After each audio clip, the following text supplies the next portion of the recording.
All right. Hello, everyone, and welcome to night 3 of our vegan cooking class. Um, my name is Ginas, and I am a licensed massage therapist and also the author of the blog called Uh-Oh, It's Vegan. And tonight I'm going to be showing you how to make a sweet potato pie, and it actually makes its own crust, so it's pretty awesome. Um, but before we get into that, let's say a little beginning prayer here. Heavenly Father, thank you for bringing us together again today.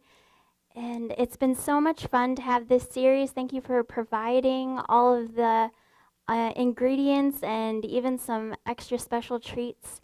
Uh, and please help us all to learn something new today and be able to take it with us throughout the week to help us have happier and more healthy lives. In Jesus' name, amen. Okay, so let's get into it. Are there actually benefits to going completely vegan? Well, I have a little video that'll tell us a little bit about what that's like. So let me bring that right up here for us.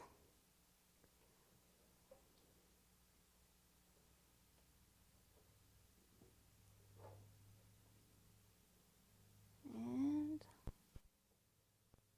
here we go. Health benefits of going vegan. I mean, we could talk about these for days and centuries even.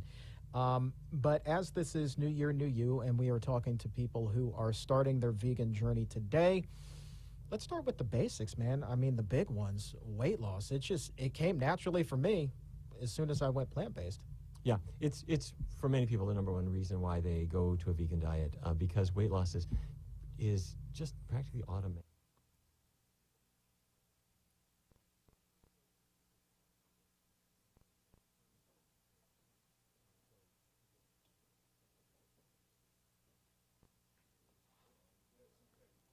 Yeah, just some technical. Okay. All right, testing. Hey, everybody. Bear with us. Okay. Turn it. Okay. Oh, it's playing right now. Okay.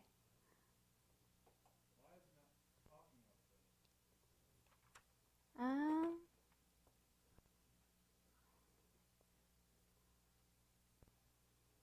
that's all right.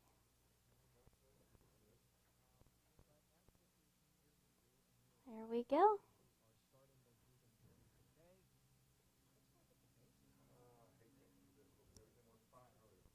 That's okay. Well, in the meantime, um, I could do something else if you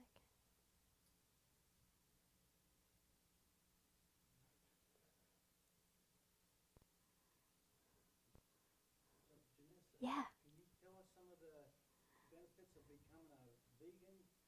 Well, in my own personal life, I guess what I noticed the most, well, I was diagnosed with ulcerative colitis about 3 years ago, and it was a really severe case of ulcerative colitis.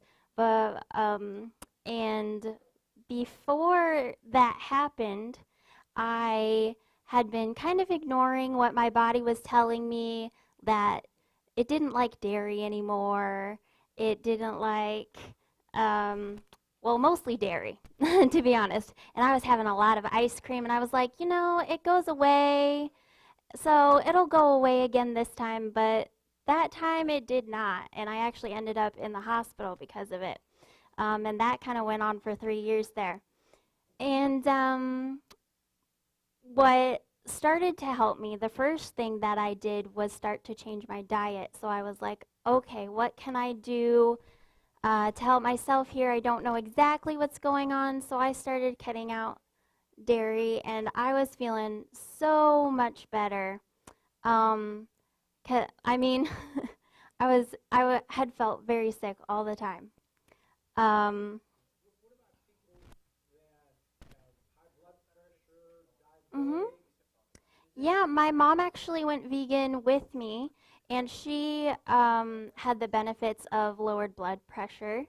Uh, that she said that that happened about 21 days after we transitioned to being vegan, and so she was very excited about that for sure. Uh huh. And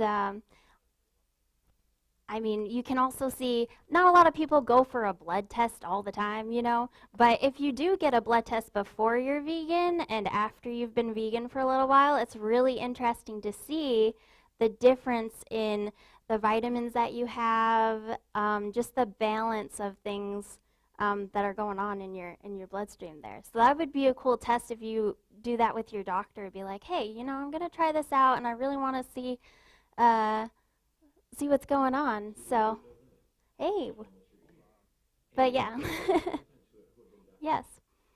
Um, so again, that's a really nice uh, experiment that you could do.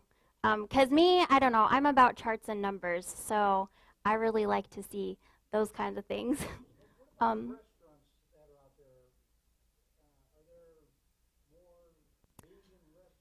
So for restaurants, are there vegan restaurants? There are vegan restaurants. I find that a lot of them aren't really chain restaurants. They'll be like more locally owned. I know around in this area, let's see. Gina, what was that one that you were saying that had a whole vegan menu? Mid City Grill. All right. Yeah, so that's a highly recommended restaurant by one of our attendees here. Yeah. Yes, Franny's actually just opened up last year? No, actually, I think it opened up this year. Mhm. Mhm. So I yeah. So it's in Johnson City. Both of those, I believe, are in Johnson City. Mhm. Okay. So we're gonna try our video again.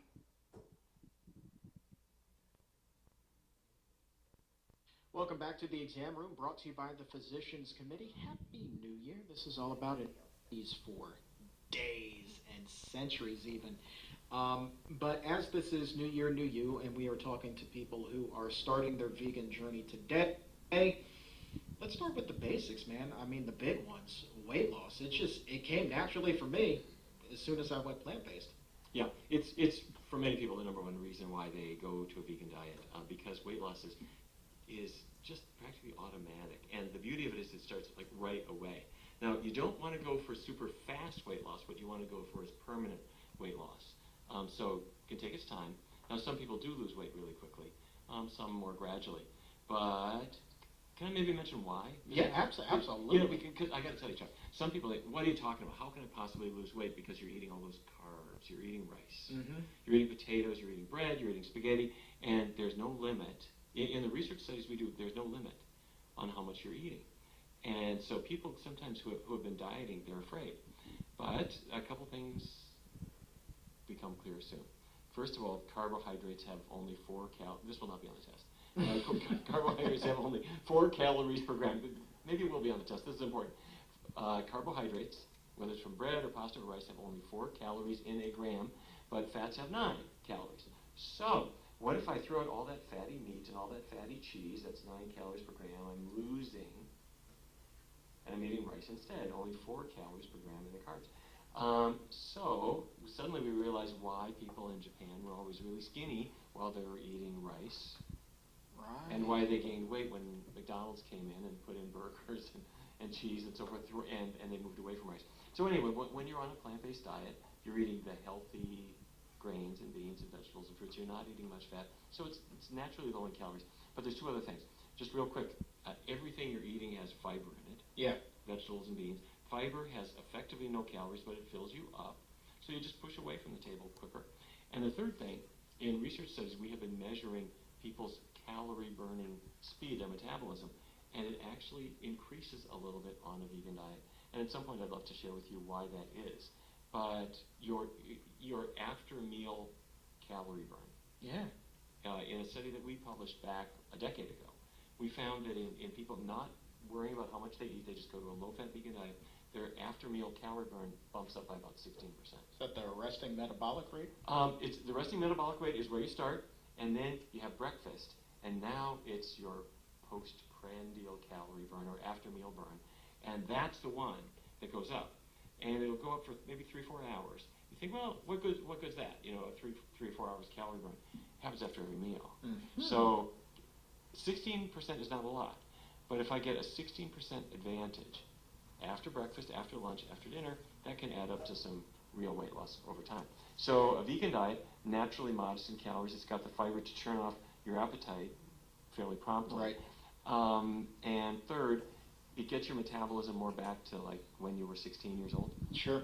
And with weight loss, wow, 16, that's awesome. With the weight loss, obviously comes a slew of other health benefits. You know, lower cholesterol, lower blood pressure. We've heard countless stories upstairs from the Barnard Medical Center. You know, people even reversing type 2 diabetes. I mean, this is just almost a cure-all. Yeah, well, I encourage people, don't fire your doctor. If you've got diabetes, that's a serious condition. Sure. Same for high cholesterol, whatever. But run, do not walk to a vegan diet. If a person has diabetes, particularly if you catch it early, you've got a good shot of getting rid of it completely. If you've had diabetes for a longer period of time, you still want to go to a vegan diet. It'll improve. In some cases, it will go away. And most importantly, those complications of nerve pain or where your kidneys are attacked or your eyes might be attacked, the likelihood of any of those things can be dramatically reduced by a healthy diet and lifestyle. So do talk to your doctor about it. It's an amazing thing. When people go on a vegan diet, their blood sugars start to go down and down and down and down. And if they're also on insulin, it can go down so low that you'll start to shake. You know, you got hypoglycemia. So I always encourage people to say to speak with their doctor. Let them know they're doing this vegan diet so the doctor can adjust their medications down when the time comes. But yeah, go for that. You know, don't go the rest of your life just thinking, got diabetes, it's always going to be this way, nothing I can do about it, I'm going to be on a sack full of medications forever. Maybe, but let's give you a shot at reducing that or maybe getting rid of it completely. So those are ailments that you have already, but as we know, nutrition is also big for preventative medicine. You know, just the benefits as far as like lowering the risk for chronic diseases, I mean, that is just staggering. It seems just more than a dozen links between food and cancer now, right? Well, yes, and the statistics are frightening. A third of women get cancer at some point. Breast cancer, uterine cancer, colorectal cancer. For men, same story, prostate cancer and others. And you're not going to eliminate all of that, but a plant-based diet can hugely reduce the risk. So you throw out the cigarettes, you throw out the meat and the cheese and so forth, eat healthy things, and your risk of cancer goes way, way down. What about Alzheimer's? That, I got to tell you, Alzheimer's is, I think, the new frontier. We used to think it was all old age and genetics, but in 1993, the Chicago Health and Aging Project started looking at diet and found that when you make certain diet changes, or when you follow certain diet patterns, I really should say, the risk of Alzheimer's is much lower, and it turns out that it's almost exactly like what's good for the heart. More plant foods, getting away from the saturated fat that's in dairy and in meat and so forth. These things seem to not just protect the heart, they also seem to protect the brain. And one of the things that fascinates me is epigenetics. And Alzheimer's, unfortunately, is very prominent in my family. And I'll be flat out honest with you, I'm terrified of getting that when I'm older. So I'm trying to do everything in my power to, you know, lower that risk. But there's a strong link there between, you know, say twins, you know, one goes plant-based, the other one doesn't. One gets Alzheimer's, the other one doesn't. There is a gene called the ApoE epsilon 4 allele. You get this gene from mom. Your risk of having Alzheimer's has just been tripled. If you got it from dad too, so you got it from both sides of your family, your risk is 10 to 15 times higher than other people. So up until this point, neurologists have said, I can do your blood tests and I can tell you, and then it's just a question of getting old enough for this to hit. No. Genes are not destiny. And if you have those genes, but you follow a healthy lifestyle, those genes may never become active. And we learned about this actually. We learned about this with smoking. There are genes for lung cancer. There are genes that if you've got this gene, you're at a higher risk for lung cancer. What does the gene do? What the gene does is it makes it harder for your body to eliminate carcinogens. So you're a smoker, you inhale, the carcinogens go into your lungs, and genetically you can't get rid of the carcinogens, you get lung cancer. Somebody else who doesn't have that gene, they can get rid of the carcinogens more easily. But what does that mean? Even if I got the gene, if I never smoked, then the carcinogens aren't going into me. So who cares if I got the gene or not? All the gene did was make it harder to clean myself out. Same with diabetes. There are genes for diabetes, but if I don't eat unhealthy foods and I lace up my sneakers every now and then, can I reduce my risk of diabetes? Absolutely. And that is also true for Alzheimer's. Researchers in Scandinavia looked at memory problems in older folks, and those who were avoiding the bad fats, cheese, ice cream, meat, people who were generally avoiding them had about 80% reduced risk of memory problems compared to those who were digging into the big fats, even if they had the genes that should bring them there.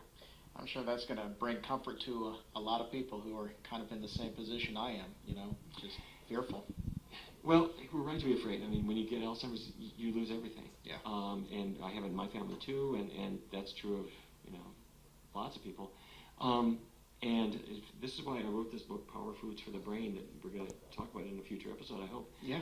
Because there is so much that a person can do to move the needle in a healthier direction. Outstanding. Like I said at the top, we could just go on about this for days. There's just so many good health benefits that come with the plant-based diet. But the show must go on, so we're going to hit a quick pause. We're going to come back, and we're going to talk about why American foods are so addictive, that standard American diet. Stick around. You are listening to The Exam Room, brought to you by the Physicians Committee. In the home stretch here. All right. If you hadn't guessed, I kind of played those videos in reverse. But if you would like, I'll actually post the links to each of these videos that we played here tonight too in the comments of the Facebook and YouTube videos that we have of the series tonight, so that you can go through and watch each one for yourself too if you would like to. All right. Let's bring some things back here so I know what I'm doing. Oh yeah. So, as I read my Bible while I was preparing for the class, I came across Daniel 1 through 16. And basically what that story is when Daniel and his 3 friends were they were basically favored by the king there of Babylon, and the king was offering these group of favored children or young men the food from his table. And these 4,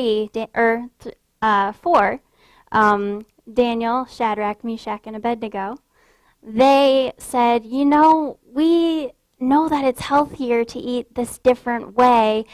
Do you think you could feed us some pulse instead, which is like beans and grains and things like that, from what I understand anyway. And in 10 days, the person who was overseeing their diet came back. I guess they basically got their own dietitian. So when he came to check on them and see, okay, how's this diet going? Because they said, could we try it out for 10 days? And then if you can't see a difference in 10 days between us and the other young men, then we'll go to the other diet. But if you do, then we'll just stay on this one. And it turns out that they ended up being a lot healthier than the other ones that were eating the king's diet. And he said, okay, well, I will let you eat this alternative diet of pulse and vegetables and things like that. So that got me to thinking, what would happen if we did our own little challenge together? Because this is the last night of the cooking class.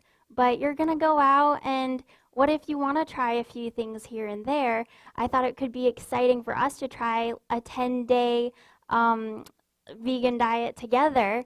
And so what I did is I set up a group on Facebook. It's called Uh-Oh, It's Vegan Cooking 101. And you can go on to Facebook. You just put that right in the search, and you can join that group. And on Sunday, I'll start posting recipes that you can have for 10 days. And, you know, we can post our experiences together.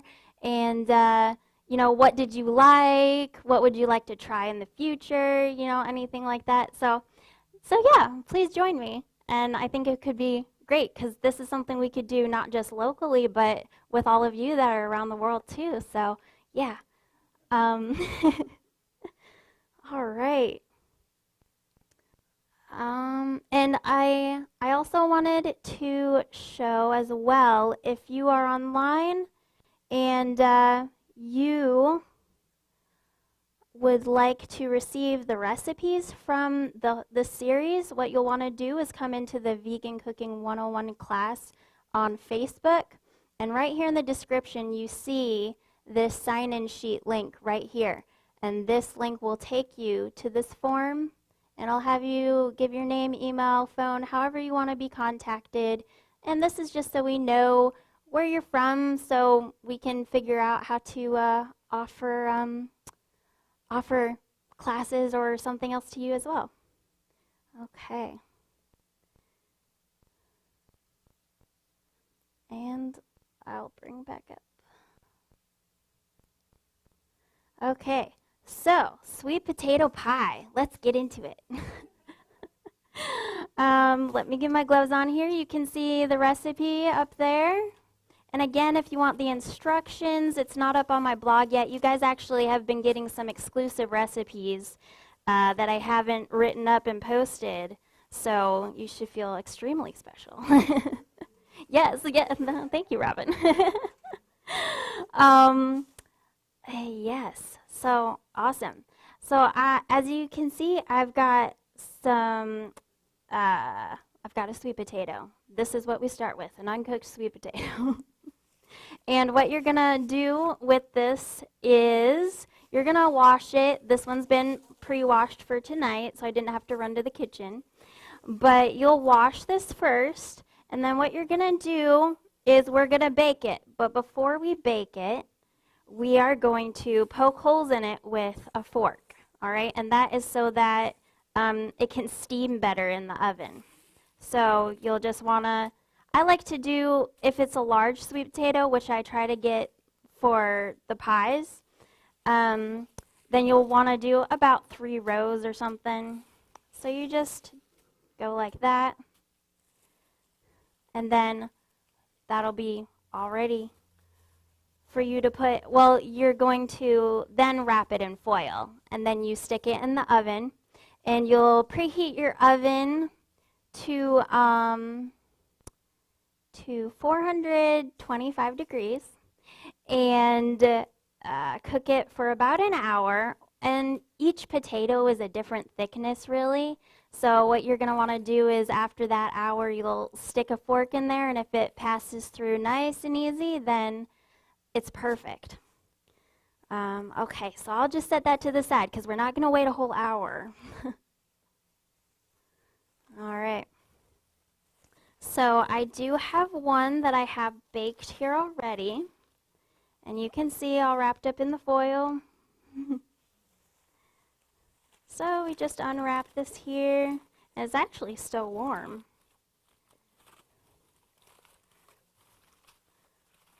So you can see. You know what a baked potato looks like, but all right. So then next thing you want to do is we're going to skin it. And it's actually really easy to skin a baked potato. So what I do is I just cut down the center here. And I cut off the ends because they're a little bit stringy.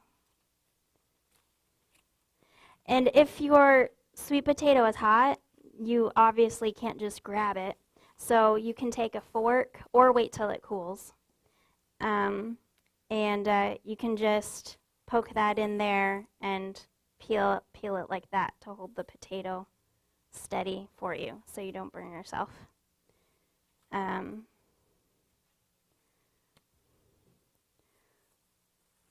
But it's nice to do it here too because I'm wearing gloves this time. This morning I wasn't, I had washed hands, obviously, but I wasn't wearing gloves. um, and it's actually really nice to not have sticky hands.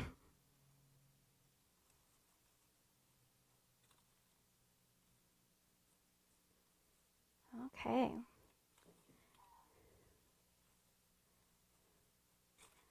And sweet potatoes actually have a lot of awesome vitamins in here. I think the main one that I can think of is vitamin C. I think it has a lot of it in it. And you can tell because it's orange. Okay. So we have our peeled potato. And the next thing we do is we're going to put it in our bowl here.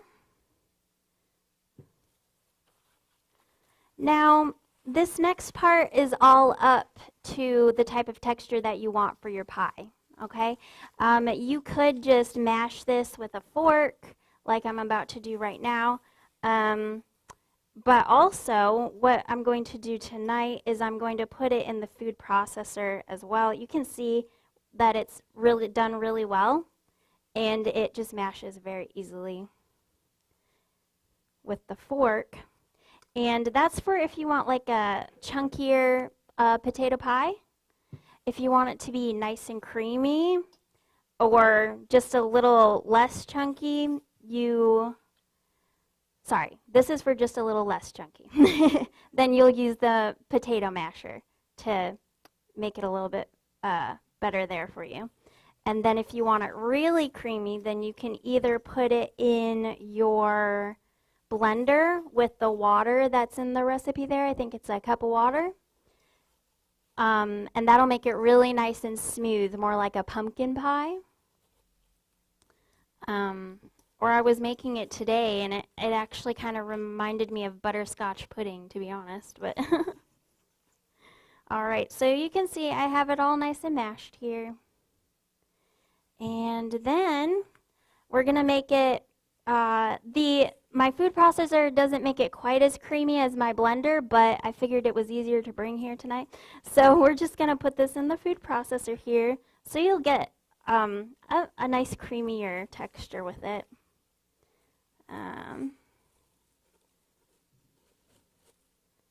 Just get this in here. Whoops. Potato overboard.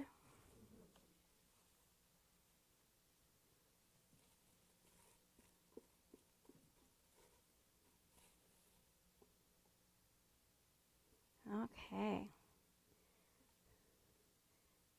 And again, this is one recipe that you could also have your children help you with as well, because, I mean, you would probably want to do the peeling, but they could help you do the blending and things like that. It's so simple. I'll just set this to the side again. And then I need to add some water. So I already did half of the potatoes at home, so I'll just add half a cup of water to mine.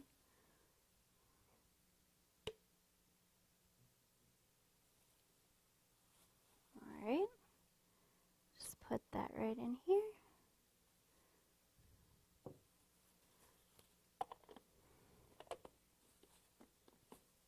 And then I have my food processor set to puree tonight instead of chop like we had it last night, because we want it nice and smooth. So there we go. Now we're on track.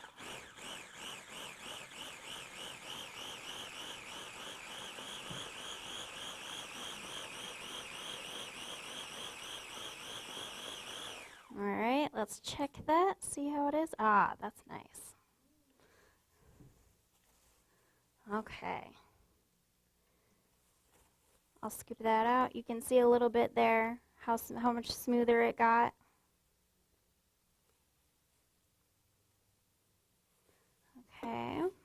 me take it off here so you can see it better too. You can see. Oh, thank you. Beautiful. I like the orange color of sweet potatoes too. It definitely represents fall, that's for sure. Tennessee, well, yeah, that's true. It also represents Tennessee. You're absolutely right.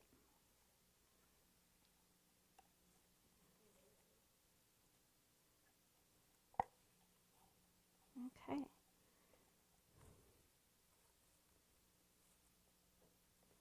And I'm glad I found my little spatula. It's so much easier to use than the big one I had last night. And this one I think I actually got at like the Dollar General or something, so it's not like a really expensive one. If you would like one yourself. Okay.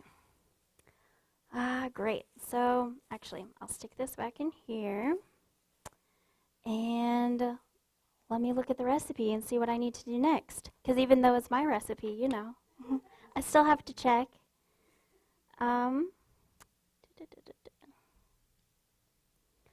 Okay. Next, we add everything except the flour. How easy is that? I can't believe I forgot.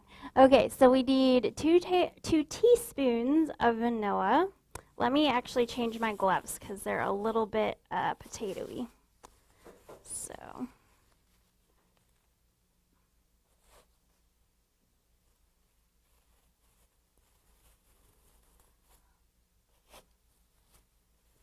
Okay.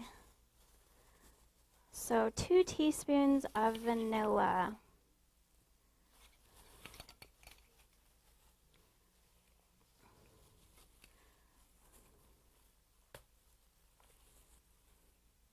Whenever I use these measuring spoons, I always think of a joke that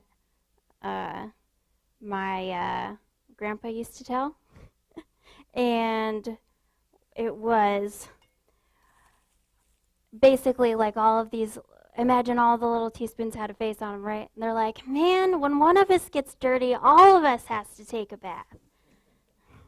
And it's true, you get one of these dirty and you have to wash all of them.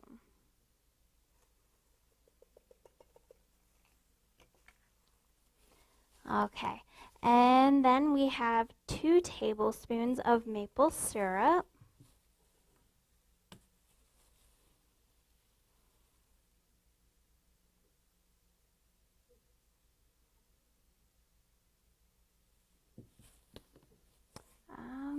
We'll use our spatula again, make sure we get all that yumminess in there.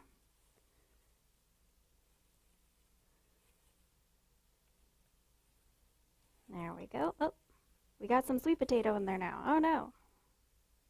There. All right. And then we've got so this is called sucanat. All right, and this type of sugar is basically it's sugarcane juice that's been dried, and then it says they crack it with a paddle, and then it makes it the granules. So that's what we're going to be using tonight as our sweetener. But as you can see up there, you could try using 4 tablespoons of palm sugar instead, or 2 tablespoons of brown sugar. As you go down, they kind of get successively sweeter, so that's why you have less and less of the amount. But again, sweeten to your taste, and that's why we're putting in all of these ingredients first before we add the flour, so that you can taste it if you want, and see if you want to add a little bit more or not. So we're going to need 8 tablespoons of this. So this is a 2 tablespoon measure. So this is 1, 2. Oh, okay. Yeah. Thank you. 3, 4. But see, what caught me off guard is I forgot to put the rest of the sweet potato in there, and I'm like, wait, how big of a batch am I making? Am I having this? Oh no. So let's add the rest of the sweet potato too. Oh boy. Okay. So you have 4 cups of sweet potato total. And obviously every sweet potato is a little bit different size. So if it's a little bit under, don't panic. It'll be okay. Spatula. Here we go.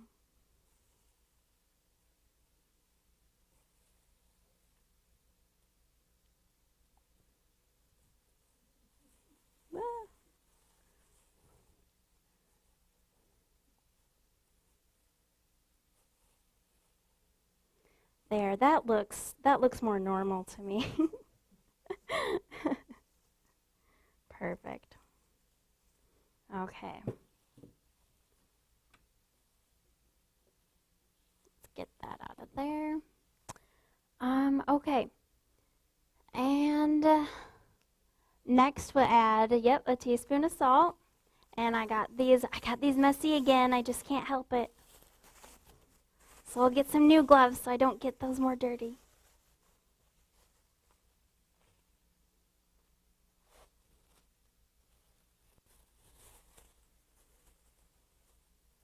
Whoop, thumb goes on the other side. Okay. And here's our salt. I like to use pink Himalayan salt. It has a little bit of iodine in it, which is good for your body. So that's just my preference. I kind of like the saltiness of it better. It sounds weird, but I like the type of saltiness that it has better than regular salt. Here's my teaspoon.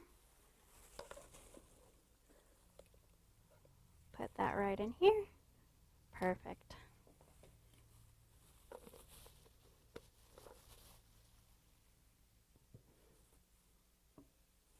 Okay, and I'm gonna mix this up first. I'm actually gonna use a potato masher to do it because it helps to, in my experience, helps to actually blend it better. This one that I'm using anyway. You could also use a hand mixer if you want to. That would work well. And you can see really quick, nice and combined there. All right. So we have everything in there, and normally at this point you would taste it. Do I like it? Is this sweet enough? Let's see. So you can alter it however you like if it's not quite how you like it. But then you take your all-purpose flour, and we're going to add 1 cup of this.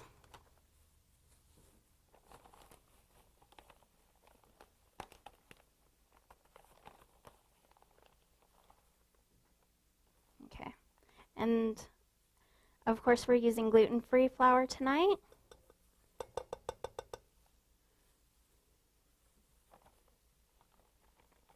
But you could use regular white all-purpose flour or oat flour too you could use as well, which is also gluten-free. This is like a special blend. And again, the masher works really nice to mix this up too. I would imagine maybe a whisk would work well. You could try that.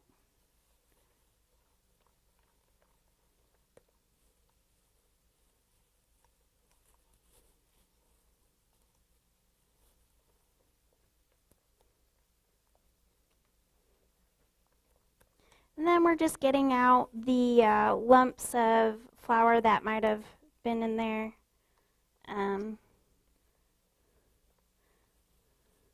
Make it nice and smooth. Ta-da! Oh, thank you. Okay. All right, and then the next thing we're going to do is prepare our pie dish. So, yeah, let me just move this over a little bit. Okay, and we'll get this out of the way.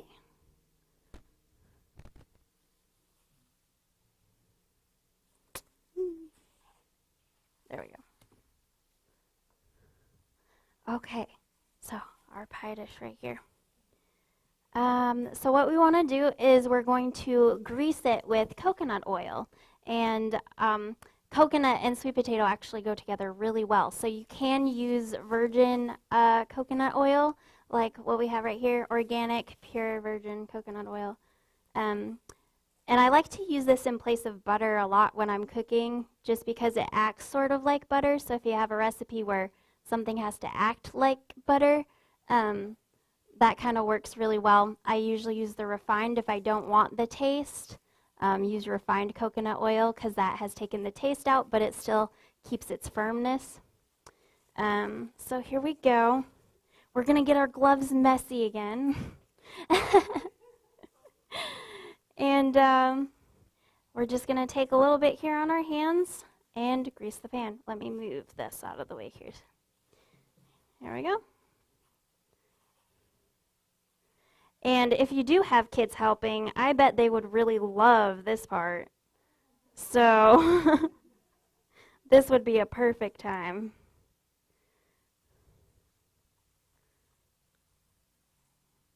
Okay. Yeah. Oh, yeah. No, not all flour is gluten-free. Um, you can, well, if you if you Google it, they'll usually bring you a whole list there. But if you go to the store, it will say gluten-free on the bag. So what gluten is in mostly is wheat. So you want to get a flour that doesn't have any wheat in it. Though there is also gluten flour, which is pure gluten. You definitely don't want to get that. So you'll get something like almond flour. I've cooked with coconut flour a little bit. I'm still working on that one to get out the kinks. But there's almond flour, there's chickpea flour. The one that we're using here tonight is a combination of a lot of different flours. It's garbanzo bean flour, which is chickpeas, potato starch, tapioca flour, whole grain sorghum flour, and fava bean flour. So, right. There are a lot of different combinations there, and this one is meant to act like a regular cooking flour. So, you can, where did I get this one? That's a very good question. We went to a lot of stores. I think this one you can get at Walmart. I've seen this brand at Walmart, so it just depends on if your particular one carries it or not. At Ingles as well, all right. Yep, Ingles and natural food stores usually have them as well.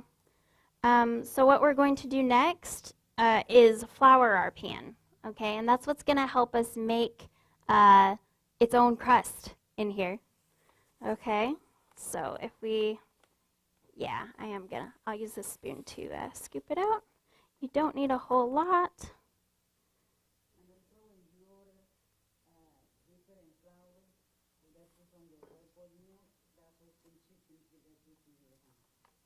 When you ordered the flour? Okay, so you order your own online instead of getting it from Red Mill, is that what you're saying? Okay. Okay. Yeah, I don't know personally where to order flour from, but yes, I mean, maybe you could give us that information when, because I'm sure a lot of people would love to know where to get that online too. But you can also make your own flour very easily if you have a nice blender to use. You can make your own oat flour, or nuts are a little bit harder to make flour out of because they have some oil in them. But I have made oat flour myself at home for actually the crisp that we made, and also when I want to make cookies for like a breakfast cookie, I'll use oat flour in those as well. So yeah.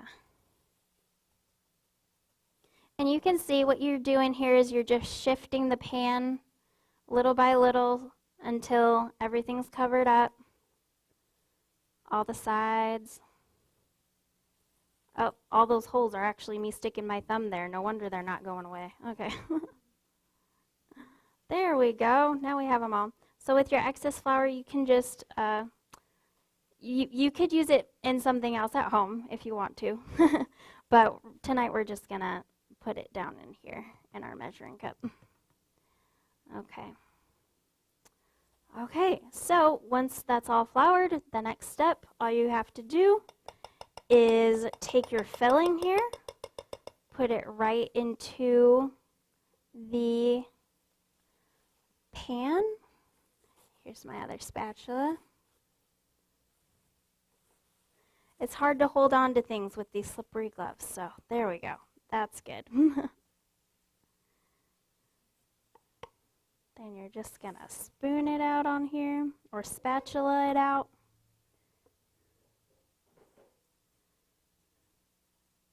Spread it out evenly. And if you wanted to, you could experiment with adding other seasonings as well. You could add cinnamon, or you could add cardamom or coriander. So you could add some things that you would add to a pumpkin pie if you want to. I personally like it plain because, as I said, it kind of tastes like butterscotch pudding to me. But I'll leave that up to you. Okay.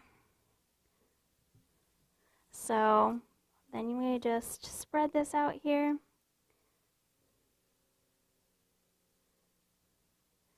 And then you're going to put this in the oven at 350 for about 45 minutes. And, well, I was going to say or until the crust is brown, but it doesn't have a crust. That's the whole point. So I've been writing up too many recipes lately. I don't know which one I'm doing. But yeah, and that's it. Your pie is already made right there for you. And actually, are you bringing out the pie? Awesome. I wanted to show you what it looked like. Yeah, that's not sweet potato. Sorry. I want to show you what it looks like when you're done cooking it so you can see, oh yeah, that's the crust. So, 1 second. They're going to bring it from the kitchen here.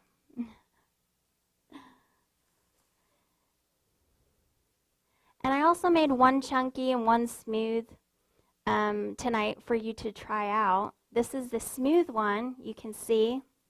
All right, here we go. And you can see here how it's broken away from the edges there. It's hard to see the crust, but the edges here are a little bit more cooked because you have floured the pan here, and it'll come away and have that crusty texture there for you. So thank you so much, Andy. Awesome. Okay.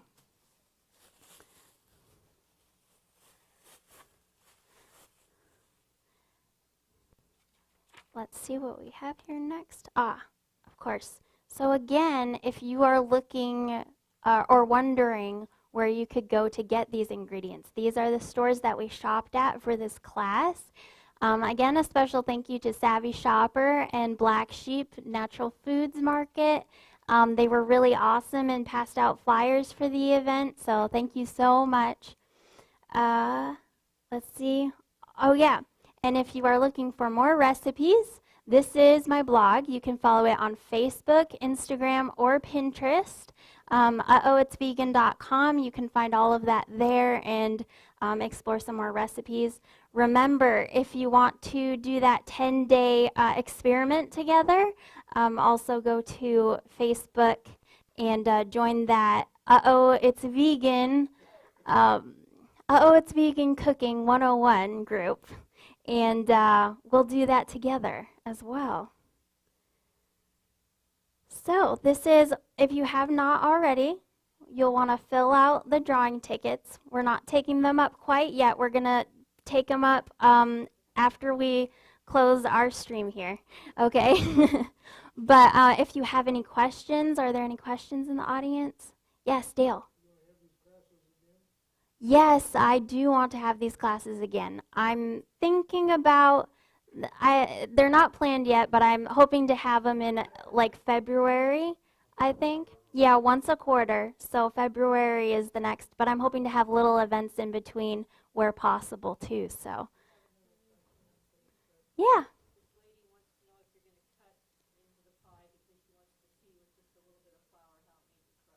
Oh, okay. Um, Ron, would you mind bringing the pie back out here for us? I think it's right here on the table. The smooth one will do. Okay, and do we have a knife there that I can spoon or dish it out on and a plate?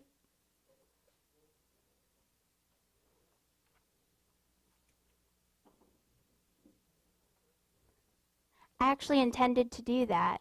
I just forgot. So thank you for reminding me. Yes, whatever your name is, thank you. Oh, Carolyn. Oh, that's probably my Aunt Carolyn. Thank you, Aunt Carolyn. All right. Thank you. Okay. Thank you so much. All right, so you're actually going to see, and I don't have a pie server this time, but it is warm. It's been in the warmer, yes. Before I touch anything here.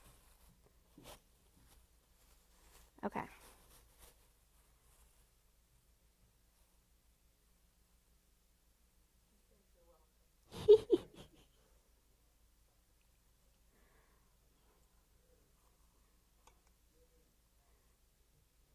All right, here we go.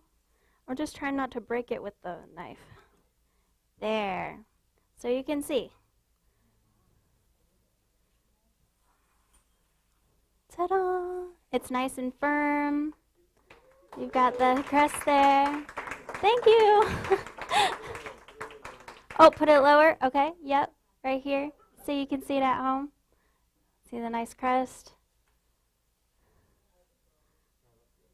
That's good. Oh, okay. There we go. Okay. So yeah, so that's what we get to try tonight. And again, this is the smooth one, so you'll get to see the chunky one over there too. Right, so that was a question. Are there any other questions? Okay, no more? All right.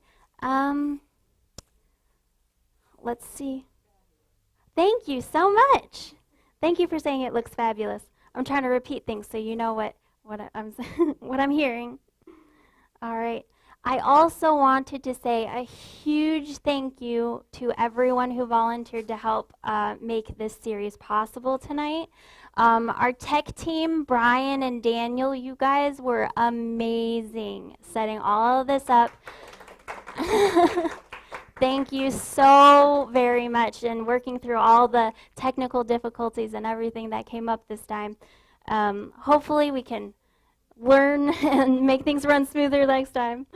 Also our volunteer kitchen chemists, the people who helped make our samples, Ron and Manelli, Karen and Bill, Melissa, Dale, Rebecca, and Anna. Thank you so much for all of your help. You have no idea how much pressure that took off of me for the whole week. So, so I really appreciate it. And we got to try so many things. So yes, thank you.